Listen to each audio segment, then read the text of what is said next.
하나님의 말씀 하나님이 기억하신다라는 제목으로 함께 나누도록 하겠습니다.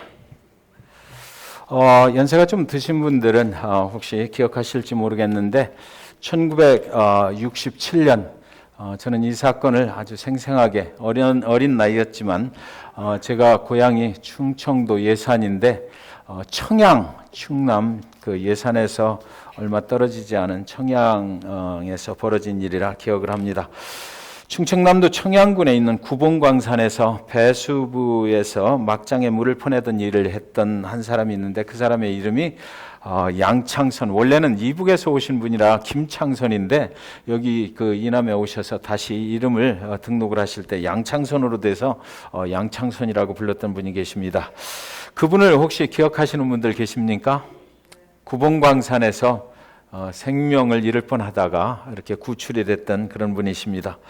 배수구에 물을 퍼내고 있던 그에게 건물 50층 정도의 높이가 되는 그 125m 그 자기가 있던 자리가 지상으로부터 125m 정도 내려가 있던 자리인데 그것이 무너져서 그곳에 갇혀버렸던 한 사람이 있습니다. 막장 안을 받치고 있던 그 갱목이 이제 오래돼 가지고 썩어서 무너져 내렸다라고 그래요.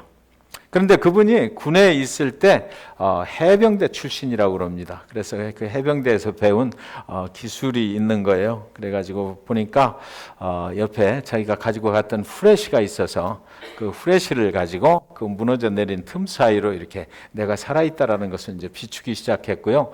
그 갱에서 쓰는 무선 그 무전기가 있다라고 그러는데 그걸 통해 가지고 외부하고 이렇게 교신을 시작을 했던 것입니다. 그가 그 갱도 안에 갇혀 있던 기간이 무려 16일. 그때 전 국민한테 그분이 구출되는 장면이 라디오로, 그때는 TV가 없었으니까 라디오로 생중계가 되고 막 그랬었거든요. 그래서 저는 그것을 주위 그 살고 있는 동네에서 얼마 떨어지지 않은 곳에서 그런 일이 벌어지니까 어린 나이에도 아주 깊은 관심을 가지고 그 라디오 소리를 들었던 것 같습니다. 칠흑 같은 그 어둠이 덮쳐버린 125m 되는 그런 땅속 갱 속에서 한 생명이 살아있을 수 있었다. 그것도 16일 동안이나 살아있을 수 있다라는 거죠. 그리고 나서 그가 구출이 되고 어떻게 16일 동안 과연 견딜 수가 있었던 것입니까? 라고 사람들이 물어보니까 그가 이야기하기를 내가 가지고 있는 이 후레쉬와 무선 전화기를 가지고 외부와 연락이 닿고 있었기 때문에, 외부와 연락이 커뮤니케이션이 됐기 때문에 내가 살 수 있었다, 이렇게 말을 했던 것입니다. 만약 그분이 외부와 전혀 연락이 안 되는 가운데 그 속에 16일 동안 갇혀 있었다면 그분은 아마 살아나오지 못했을 것입니다. 여러분이 잘 아시는 창세기의 노아는 나이가 500세가 되었을 때 구원의 방주를 만들라는 하나님의 부르심을 받았습니다.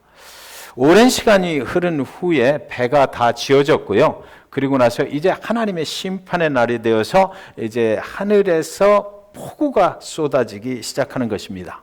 그 전에 이제 그 뱃속으로 하나님의 명령에 따라서 자기 가족들과 모든 짐승들 암수 한 쌍씩을 이제 들여보냈던 것이죠. 온 지면에 폭우가 쏟아지는 것이에요. 이제 물이 차오르고 드디어 배가 물 위로 떠오르기 시작합니다. 산 정상에 배를 지었지만 이제 물이 계속해서 올라오니까 이 배가 뜨기 시작했어요. 육지가 바다로 변해버리는 것이죠. 바다가 땅을 덮고 산을 덮어버렸습니다. 배는 산 정상에서 이제 물 위로 떠오르기 시작했어요. 처음 며칠 동안은 얼마나 좋았겠느냐고요.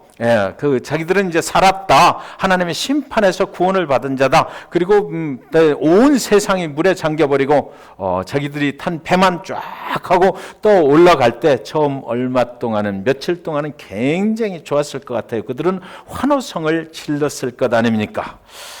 하나님한테 감사했을 거예요. 우리를 구원해 주신 하나님 정말 감사합니다. 이제 다음 세상을 우리를 통해서 하나님께서 새롭게 창조해 나가신다니까 얼마나 감사한 일입니까? 그런데요, 며칠이 지나도 비는 그치지 않는 것입니다. 계속해서 비는 쏟아져 내리는 것입니다. 계속해서 밖에 비가 멈추기를 기다렸지만 멈추질 않는 것이에요.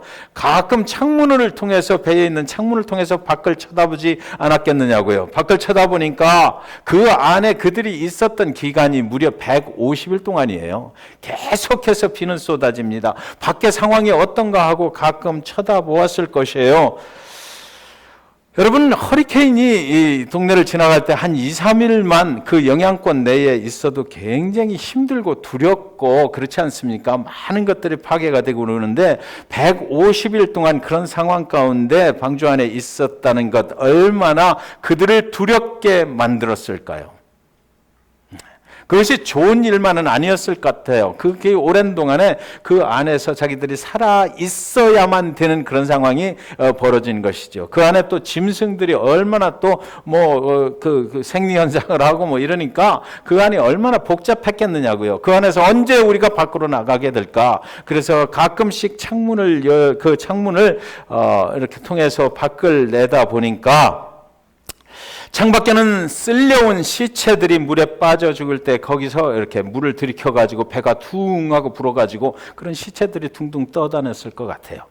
많은 짐승들이 죽어서 그 짐승의 죽은 시체들이 그 물 위로 떠다니는 것이 보였을 것 같습니다.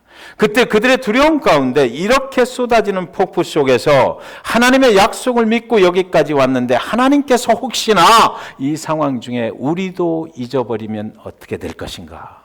배가 기우뚱하고 그 폭우 속에서 그 바다에서 이제 흔들릴 때마다 그들도 이렇게 하다가 결국은 하나님이 우리를 잊어버리신다면 우리도 죽지 않을까라는 생각을 했을 것만 같습니다. 세상과는 단절이 돼서 세상에 뭐 나간다 하더라도 이제는 세상 사람들이 없으니까 우리 홀로 지금 이 비 안에 견디고 있고 또 나간다 할지라도 우리가 스스로 살아가야 되는데 이 망망한 비바람 치는 세상의 한복판에서 얼마나 더 기다려야 이 폭우가 멈출 것인가 도무지 알 수 없는 그런 두려움이 그들의 그 배 안에, 그들이 타고 있는 배 안에 가득 찼을 것 같습니다.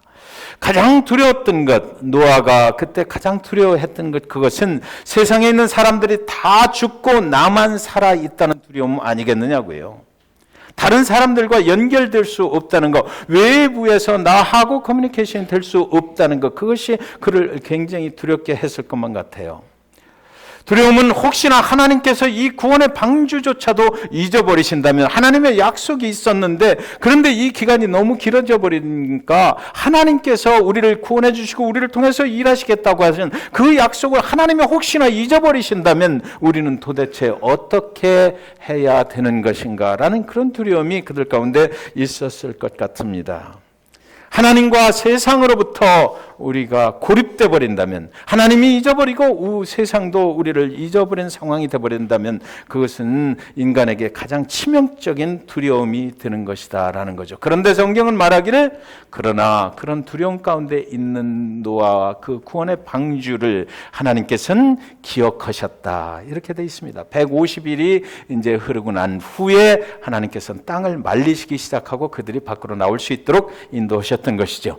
그래서 창세기 8장 1절에 보면 하나님이 노아와 그와 함께 방주에 있는 모든 들짐승과 가축을 기억하사 하나님이 바람을 땅 위에 불게 하심에 물이 줄어들었다, 이렇게 되어 있습니다. 하나님은 잊지 않으셨다는 것이, 하나님이 약속하신 그 하나님의 말씀을 절대로 잊지 아니하시고 그들의 두려움 가운데서 그들을 기억하셔서 그들이 밖으로 나올 수 있도록 그렇게 하셨다는 것이에요. 여러분, 인간의 두려움 중에 가장 큰 두려움은 돈이 없어서가 아닙니다. 인간의 두려움 중에 가장 큰 두려움은 건강이 나빠져서도 아니에요. 더 이상 일을 할 수 없어서도 아니고요. 인간은 잊혀진 존재가 되는 것이 가장 큰 두려움이라고 하는 것입니다. 오늘날 가장 질병 중에서도 우리를 두렵게 하는 질병이 무엇인지 여러분 잘 아시잖아요. 치매라는 것 아닙니까? 질병 중에서 가장 힘든 질병은 치매인 거예요. 다른 사람들, 그 기억이 없어져서 기억하지 못하니까 다른 사람들과 정상적인 커뮤니케이션을 할 수가 없으니까 그것이 굉장히 힘든 질병이 되는 것입니다. 오늘 여러분을 기억해 주실 사람들이 있나요? 여러분을 알고 오늘 집사님 오셨군요 하고 이렇게 인사해 줄 그런 사람들이 있어요. 우리는 참으로 그것에 감사해야 되는 것이죠. 우리를 기억해 줄 수 있다는 것, 나를 알아보는 사람이 있다는 것 참 감사한 일 아니겠느냐고요. 옆에 계신 분한테 한번 감사합니다 하고 한번 인사 한번 하셨으면 좋겠어요. 예. 나를 알아봐 주시니 감사합니다. 예. 그런 거죠. 예. 기억해 주셔서 감사합니다. 예. 여러분, 오늘 본문에 나오는 요셉은 억울한 누명을 쓰고 감옥에 갇히게 됩니다. 감옥에서 그는 바로왕을 섬기다가 죄를 짓고 들어온 술관원과 떡관원이라는 두 사람을 섬기는 그런 총무가 됐어요. 한 감옥에 갇혀있는 술관원과 떡관원이 이제 꿈을 꾸고 그 해석을 할 수가 없으니까 그 해석을 요셉에게 부탁을 합니다. 이때만 해도 그 감옥의 감방 안에는 세 사람이 있었던 것이죠. 요셉은 그들의 꿈을 해석을 해주고요. 술관원의 꿈 해석은 그가 3일 후에 해임되었던 자리로 다시 복귀가 될 것이다라는 것이었어요. 술관원이 정말 그가 꿈 해석을 해준 대로 3일 후에 다시 복직이 되어서 아주 자유를 누리면서 밖으로 나가버립니다. 그리고 또 떡관원은 그 3일 후에 죽음을 당하고 말았어요. 그때 요셉이 그 술관원, 살아서 나가는 술관원에게 그에게 이렇게 부탁을 해요. 40장 14절 15절에 보시면 당신이 잘 되시거든 나를 생각하고 내게 은혜를 베풀어서 내 사정을 바로에게 아뢰어 이 집에서 나를 건져주소서. 나는 히브리 땅에서 끌려온 자여 여기서도 옥에 갇힐 일은 행하지 아니하였나이다. 이렇게 말합니다. 감옥을 나가는 죄인 되었던 그 술관은 나가서 원래 있던 자리로 복귀가 되면 이제 당신이 나를 잘 알지 않습니까? 나를 좀 꼭 기억해 주십시오. 그리고 나에게 기회를 줘서 나도 밖으로 나갈 수 있도록 해주세요. 나는 당신이 경험을 해봤지 않습니까? 그 아는 것처럼 죄가 없는 사람입니다. 억울하게 이곳에 들어와 있는 것이지요 라고 얘기를 했어요. 이 지긋지긋한 감옥에서 그 술관원이 나갈 때 자신도 이제 며칠 후면 곧 나가게 될 줄 알았던 것이에요. 밖에서 술관원이 다시 복귀가 돼서 잘 살아가고 있다는 소리가 들려왔을 것입니다. 요셉은 이제 자기도 짐을 쌓기 시작했을 것이에요. 나도 회복되겠지, 새로운 세상으로 나갈 꿈을 꾸기 시작했을 것입니다. 하루가 지나갑니다. 이틀이 지나갑니다. 술관원이 복직이 돼서 너무나 바쁜가, 왜 이렇게 소식이 없지라고 좀 더 기다려보자 했을 것이에요. 한 달이 가고 두 달이 가고 6개월이 지나갑니다. 1년이 지나갑니다. 2년이 지나갑니다. 그러나 그 술관원은 까맣게 요셉을 잊었다. 성경엔 이렇게 돼 있어요. 40장 23절 오늘 본문의 말씀입니다. 술 맡은 간원장이 요셉을 기억하지 못하고 그를 잊었더라. 이렇게 되어 있습니다. 요셉은 잊혀진 사람이 되어버린 것입니다. 세상과는 완전히 잊혀진 사람이 되어버렸어요.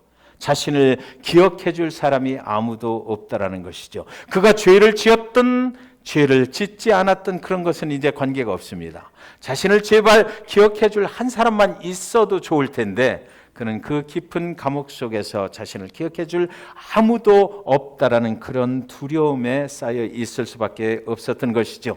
당시 감옥 속에 있는 그 요셉의 모습을 시편 기자는 이렇게 기록을 해놓고 있습니다. 시편 105편 18절에 보시면 그의 발은 착고를 차고 그의 몸은 쇠사슬에 매였으니. 상상해 보십시오. 얼마 전까지만 해도 그는 세 사람이서 같이 그 감방 안에 있었는데 이제 두 사람이 다 나가고 자기 혼자 그 깊은 감방 안에서 착고를 차고 꼼짝 못하게 쇠사슬에 묶여서 누군가를 애타게 기다리고 있는 요셉의 모습. 자기 스스로 움직일 수도 없고 말을 할 사람도 없고, 며칠 전까지, 얼마 전까지만 해도 말을 들어줄 사람도 있고 자기가 무언가 부탁을 할 그런 사람도 있었는데, 자기 홀로 이제 그 모든 고난의 시절들을 감내해야만 됐던 것이지요.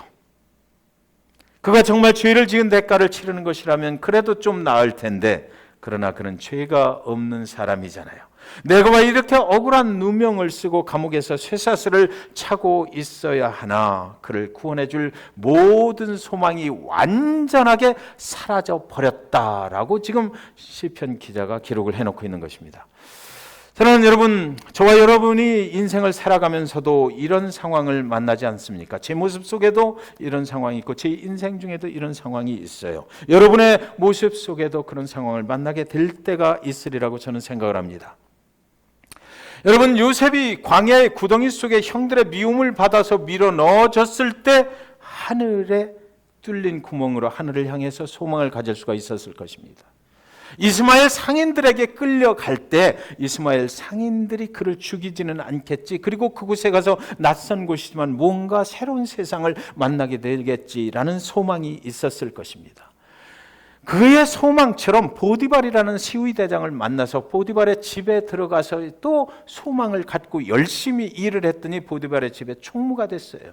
보디발의 아내가 그에게 억울한 누명을 씌워서 감옥으로 보낼 때 그의 집에서 있었던 그 사실이 성경에는 기록되어 있는데, 하나님이 그와 함께 하셔서 그는 형통했다 그럽니다. 그는 그때까지만 해도 소망 가운데 살고 있었을 것이에요. 감옥에 들어가서 술관원과 떡관원을 만나서 섬길 수 있는 감옥의 총무가 됐어요. 소망이 있었다는 얘기죠. 섬길 수가 있다라는 것이 얼마나 감사한 일인지 몰라요. 그곳에서 섬길 수 있는 두 사람을 만나서 열심히 섬기면서 언젠가는 나도 이런 상황을 벗어나서 참으로 밖으로 나갈 수 있겠지, 이런 소망을 그때까지만 해도 가지게 됐었다라는 것이죠.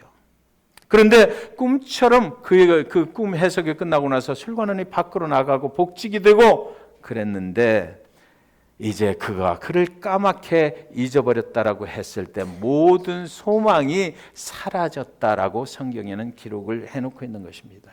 모든 소망이 세상 말로 깡그리 무너져 버리고 어떻게 해볼 수조차 없는 그런 상황이 그에게 닥쳐왔다라는 것입니다. 여러분이 세상을 살 때 여러분 스스로 뭔가를 할 수 있을 때 감사한 거죠. 아무것도 할 수 없을 때, 내 힘으로는 아무것도 할 수 없는 그런 상황이 닥쳐버리면 거기는 뭐 감사의 조건이 없어져 버리는 것 아니겠습니까? 소망이 있을 때 감사도 나오는 거예요. 그런데 여기 하나님이 그와 함께 해서 형통했다는 것은 감옥에 있을 때 술관원이 밖으로 나가면서 더 이상 나오질 않아요. 요셉의 인생에 소망이 없어졌다는 것입니다. 까맣게 잊혀져 버린 그런 사람이 됐다는 것이죠. 상대방과 어떤 사람이 나를 기억해 줄 때가 감사한 거예요. 우리가 서로 알고 지낼 수 있는 그런 신앙의 공동체가 있다는 것이 감사한 거죠. 여러분, 그래서 우리는 그 나를 기억해 줄 수 있는 사람한테 정말 감사하다라고 표현을 해야만 되는 것 아닌가 생각이 들어요. 하나님께서 요셉에게 꿈을 주셨잖아요. 그 꿈을 가지고 요셉은 형제들에게 이야기를 했거든요. 그러니까 요셉이 그 형제들에게 내가 이런 꿈을 꾸었다라고 이야기할 때에 그 요셉의 마음속에는 이 꿈은 하나님이 주신 꿈이고 나의 인생 가운데 분명히 이 꿈은 이루어질 것이다라는 확신이 있었기 때문에, 그것이 개꿈이 아니라는 확신이 있었기 때문에 요셉이 형제들에게 얘기를 했을 거예요. 그런데 그 하나님이 주신 꿈이 분명히 이루어질 것이다라고 생각을 하고 이스마엘 상인들에게 끌려갈 때라도 그러나 뭔가 소망이 있어. 하나님이 이 꿈을 분명히 이루어 주실 거야. 보디발의 집에 가서 가정 총무로 있게 될 때에도, 그 노예살이를 할 때도 하나님은 이런 어려운 가운데서 나를 구원해 주시겠지. 하나님이 언젠가는 나를 구원해 주실 거야 라고 생각을 했을 거예요. 그래서 하나님이 주신 꿈이니까 하나님이 분명히 이루어 주시겠지라고 언젠가는 그런데 감옥 속에서 술관원 떡관을 만났을 때도 이제 하나님께서 뭔가 나의 길을 새롭게 바꿔주실 거야, 이런 기회를 주실 거야라고 생각했지만 까맣게 잊어져 버린 그런 사람이 되고 쇠사슬로 꽁꽁 묶여서 아무도 돌아봐 주지 않는 그 깊은 감방 안에서 있어야 될 때, 그의 생각은 하나님도 혹시 나를 잊어버리신 것 아닌가, 이런 두려움이 그에게 생겼지 않았겠느냐고요. 모든 소망이 사라져 버린 것입니다. 아버지와 형들과 함께 살던 시절이 그리웠을 것입니다. 이스마엘 상인들이 그를 인도해 주던 그 시절도 그리웠을 것이에요.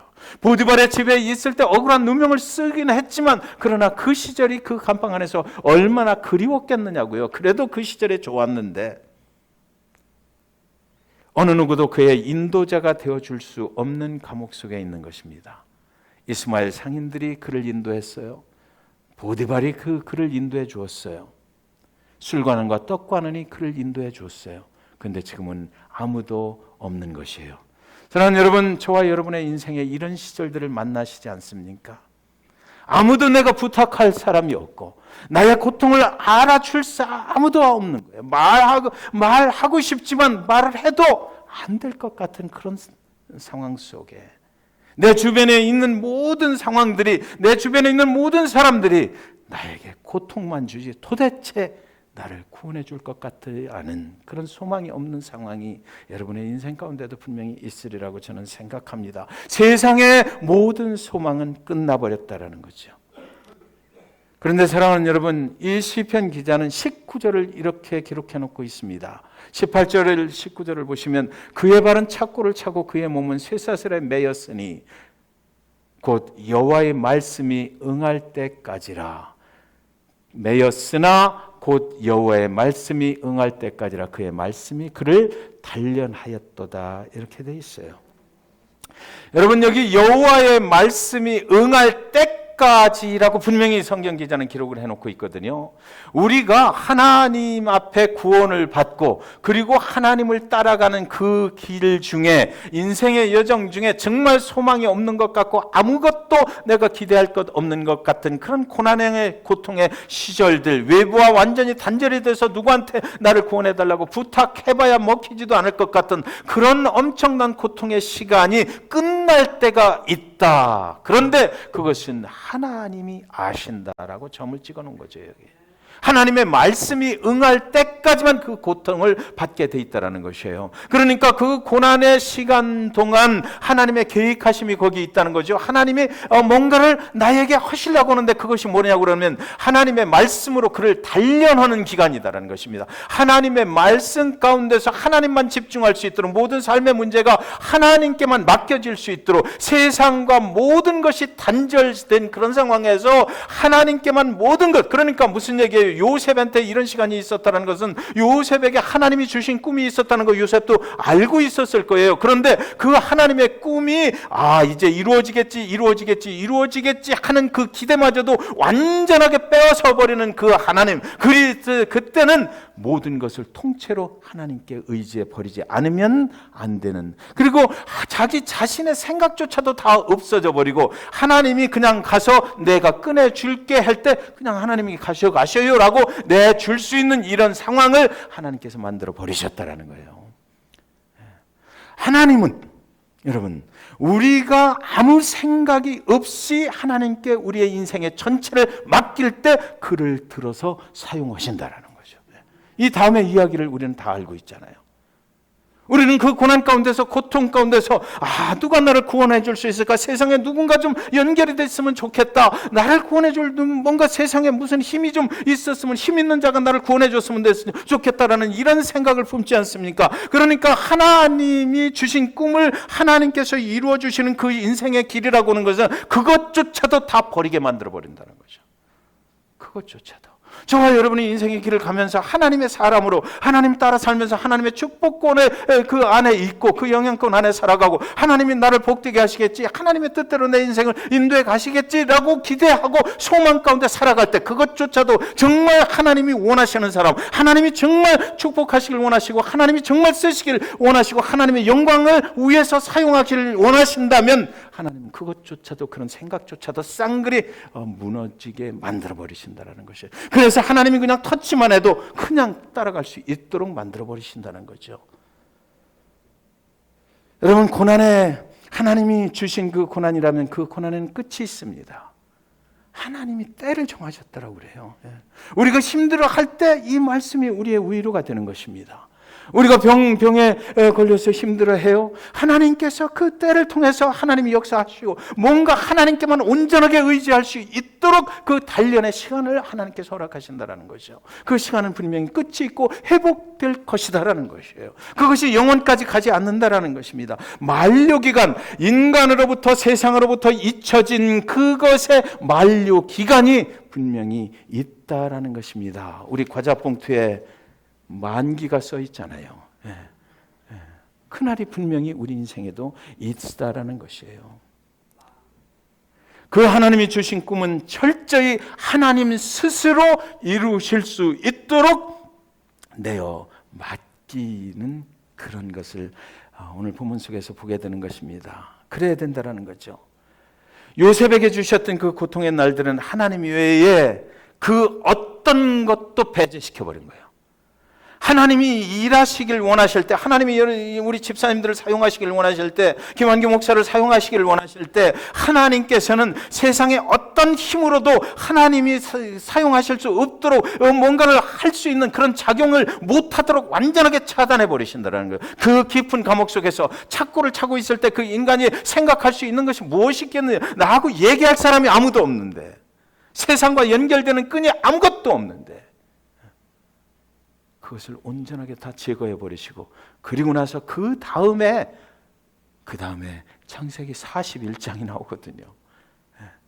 거기서 인생이 끝나지 않았어요. 하나님이 응하시는 그 시간까지만 그런 일이 벌어지고, 그리고 나서 하나님 보실 때에 이제는 내가 너를 들어 사용할 수 있겠구나 생각이 드실 때 창세기 41장이 시작이 돼서 창세기 50장까지 계속해서 요셉이 승승장구하는 그런 일이 거기 기록이 되어 있는 거예요.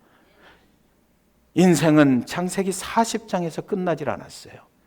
잊혀졌다라고 해서 끝난 게 아니에요. 세상 사람들로부터 버림받았다고 해서 끝난 것이 아니에요. 세상으로부터 외면당했다라고 해서 끝난 것이 아니에요. 예수 그리스도 그분께서 저 예수를 십자가에 못 박으라고 모든 세상 사람들이 그를 손가락질했다고 해서 예수 그리스도의 인생이 끝나지 않은 것과 마찬가지로 저와 여러분의 인생 가운데 고통이 있고 세상으로부터 배척당하고 세상 사람들이 당신을 비난한다고 해서 그것이 끝이 아니다라고 성경은 말하고 있는 것입니다. 하나님께서 계획하신 시간이 다가오면 그때부터 하나님께서 우리를 마음껏 사용하실 수 있도록 그 고난을 허락하셨다라는 것이에요. 시편 146편 3절을 보면, 그래서 귀인들을 의지하지 말며 도울 힘이 없는 인생도 의지하지 말지니.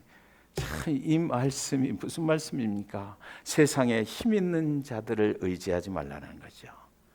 당신이 아무리 어려움 중에 있다 하더라도 그것이 나를 구원해 줄 것이라고 거기 쳐다보지 말라는 거예요. 세상의 힘과 하나님의 힘을 비교해 보니까 하나님이 일하실 수 있도록 내어드리는 그쪽이 현명한 것이지, 세상의 그까지 힘이 하나님 앞에 무엇이 그렇게 크다고 거기를 바라보느냐라는 거죠. 그러나 저와 여러분은 솔직히 한번 생각해 보면 어려움 중에 있을 때 그쪽을 자꾸 쳐다보거든요. 그렇다면 하나님께서 계획을 가지고 그 고통을 허락하시는 것이라면 그 시간이 자꾸 늘어날 것 아니겠어요? 그때까지 하나님이 역사하실, 하나님이 쓰실 수 있을 때까지 완전하게 하나님께 매달리고 전적으로 드릴 수밖에 없는 그런 상황이 올 때까지 하나님께서는 그 고통을 자꾸만 끌고 가시지 않겠느냐고요.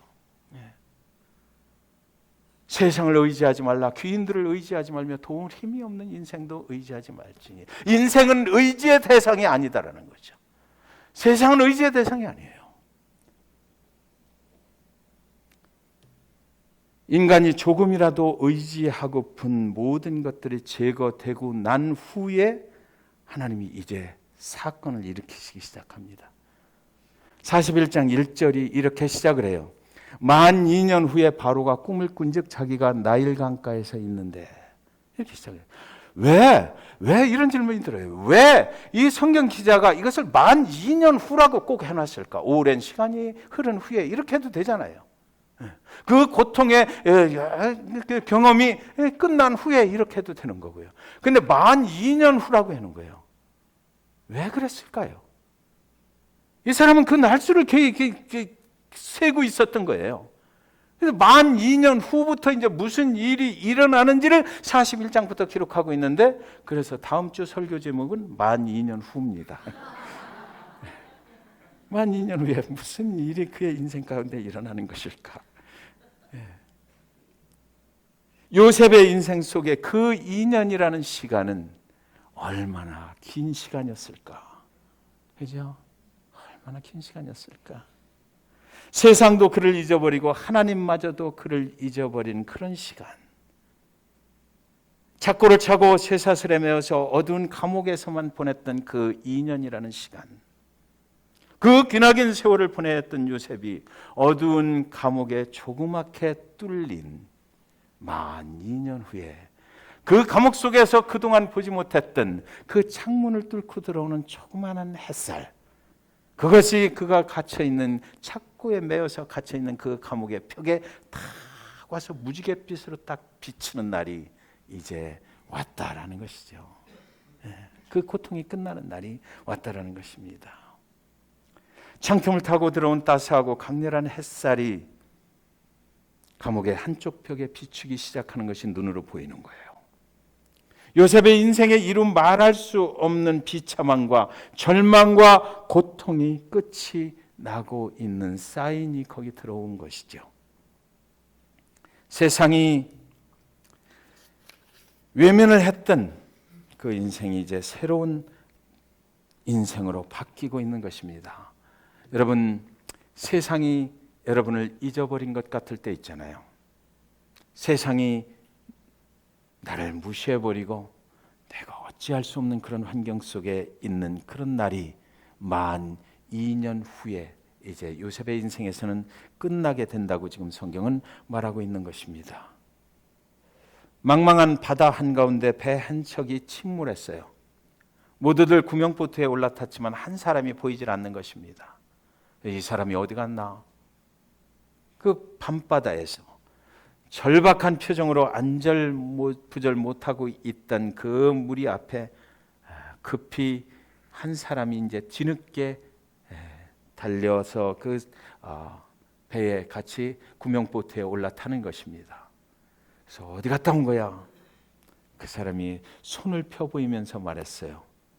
우리가 나침판을 두고 나왔잖아. 그 깜깜한 밤바다에서 설령 구명보트를 입고 나왔다 하더라도 나침판이 없으면 어떻게 나가냐고요. 어디로 가야 생명의 길인지, 어디로 가야 북쪽인지 남쪽인지, 어디로 가야 육지가 있는지 알려줄 수 있는 그 나침판이 없다면 아무리 구명보트를 가지고 나왔어도 그 인생의 생명의 길은 보장될 수가 없는 거 아니겠느냐고요. 사랑하는 여러분, 잊혀진 예수를 기억하시기 바랍니다. 십자가에 죽으신 예수, 그 세상에서 완전히 잊혀져 버린 그 예수가 3일 만에 다시 부활했던 것은 세상은 그를 잊어버렸지만, 세상은 그를 버렸지만, 세상은 그를 고통 가운데 못 박아 버렸지만, 그래서 죽여버렸지만, 그러나 그 순간에 하나님은 그를 잊지 않으셨다라는 것이에요. 하나님은 그를 기억하셨어요. 저와 여러분이 고통의 날들을 지날 때, 저와 여러분이 힘들고 어려운 시간들을 지날 때, 하나님은, 세상은 당신을 버려도 하나님은 버리지 않아요. 하나님은 기억하세요. 아무리 세상 사람들이 우리를 괴롭게 한다 할지라도 하나님은 우리를 기억하십니다. 사명을 주신 그 하나님, 꿈을 주신 하나님, 그분께서는 우리를 절대로 잊지 아니하시고 버리지도 아니하실 것 믿으시기 바랍니다. 사랑하는 여러분, 오늘 힘드세요? 오늘 힘든 가운데 하나님을 따라가고 계십니까? 하나님을 따라가는 거 그렇게 쉬운 일 아니죠. 예수 그리스도 그분을 보세요. 그분이 지셨던 십자가를 우리도 지시라고 했기 때문에 하나님을 따라가는 일, 하나님의 백성으로 사는 일, 예수 그리스도를 믿는 것은 그렇게 쉬운 일이 아닙니다. 그러나 그 순간순간마다 어렵고 힘들 때 우리가 기억해야 할 것은 하나님은 절대로 우리를 잊지 않으신다라는 것이에요. 나는 잊혀진 사람이 되었네. 나는 버려진 사람이 되었네. 내 모습이 왜 이렇게 초라해 보이는가? 도저히 일어설 가망이 없어 보입니까? 그러나 여러분, 오늘 말씀 꼭 기억하시기 바랍니다. 하나님은 절대로 여러분을, 저와 여러분을 버리지 아니하십니다.